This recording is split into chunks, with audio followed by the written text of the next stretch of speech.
Welcome back to Fuqua Sports and a recap of our Week 5 games. As you all know, we're using our college mod and Access Football 2024 with current day rosters and playbooks. 80 teams are competing, replicating the format of the Super League that's been the talk of the town for about a year or so. Here's the division alignment that we're using, and you can look at the entire pitch deck using the link at the bottom of the graphic. That's also linked in the video description down below. 24 teams will make the playoffs, with the 8 division winners getting first round byes. More on that later.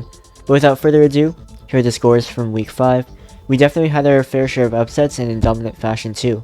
Only 8 of these 32 games were one possession games. 8 teams, not the same teams, also lost for the first time. Boise State and Liberty was a battle between undefeateds, a game that saw Liberty take their first loss of the season. That was the same for Toledo in their loss to UNLV. K-State lost to Iowa State. Seems like the Cyclones have had the Wildcats number in recent years. Nebraska dropped 45 points in the first half against Colorado, with all 6 of their touchdowns scored by different players, including one by the defense. That gave the Buffaloes their first loss.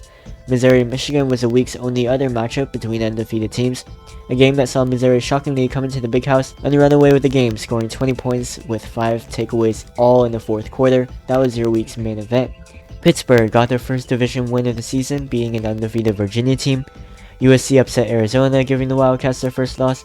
And finally, SMU also suffered their first loss, losing to Oklahoma in dramatic fashion, with the Sooners scoring a touchdown in the last 15 seconds of the game. Elsewhere around the league, Kansas picked up their first division win, shutting out Wisconsin 28-0. Virginia Tech upset Notre Dame, giving the Fighting Irish their second loss, essentially eliminating them from division title contention and a first round bye in the playoffs. Here are the standings a third of the way through division play. Already, half the divisions only have one undefeated team left, but obviously there's still a lot of ball left to be played. Many of these teams have only played 3 of their other 9 divisional opponents. The teams who were on bye this week have only played 2. The college football playoff rankings will be released after week 7, so after 2 more weeks of play. And here's your lineup for week 6.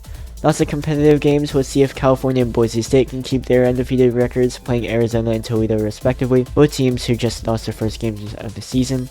Oregon State and Washington State is an intriguing matchup, given that they're the teams who remain after the Pac-12 exodus.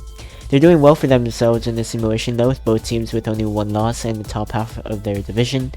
And we'll go back to the South Division for the main event, where we'll see Alabama and Ole Miss do battle, with the loser all but eliminated from the division title contention and a coveted first round bye in the playoffs. You can see the entire YouTube schedule on this graphic. And as always, it should be a lot of fun, and I'll catch you in the next week to recap week 6, preview week 7, only 1 week away from the first installment of the college football playoff rankings.